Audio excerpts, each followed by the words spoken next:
क्या बात है? आज सूरज पश्चिम से कैसे निकल गए इंस्पेक्टर साहब? ज्योति ज्योति ज्योति, आज मैं बहुत खुश हूँ, बहुत खुश हूँ, बहुत खुश हूँ। और मैं अपन खुशी तौर से बयां नहीं कर सकूं। फिर ऐसे का हो गए? मोर घर वाला मन तोलापन बहू बनना चाहते और हमारे शादी की बात करे बार तो बाबूजी के पास जाने वाला है। का सच में राम? सच में ज्योति, और ये सब में मोर भाई राजा के योगदान है। हाँ। चल, यही खुशी में एक लॉन्ग ड्राइव हो जाए। ओके चलो।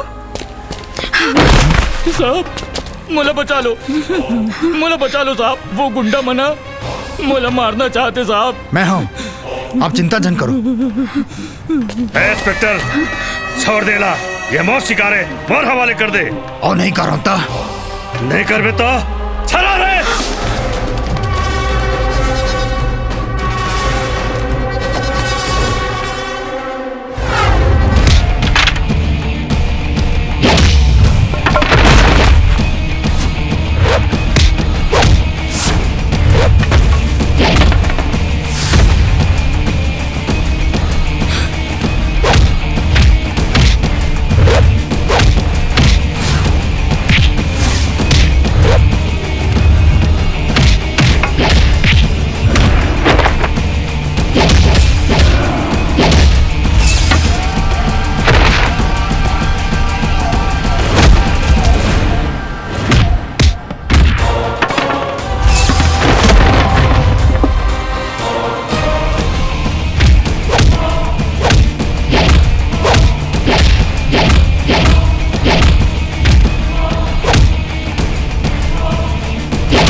ये तो अभी नाश्ता रही है, खाना तो मैं थाना में खवाऊं। चल भाई।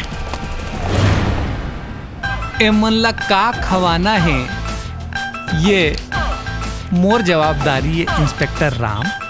काबर की ये मोर इलाका के केस है। फिर राजा एमन? राजा नहीं, इंस्पेक्टर राजा।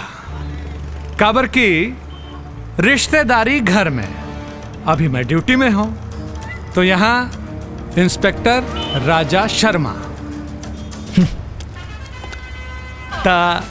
का विचार है, जेल जाना है या तय जाना था? मैं काखर आदमी हूँ, ओकर बाद भी पैसा मांगा था। देख, मैं तो बस हद के जानता हूँ कि बाप बड़ा ना भैया और सबले बड़ा रुपया। तो निकालो।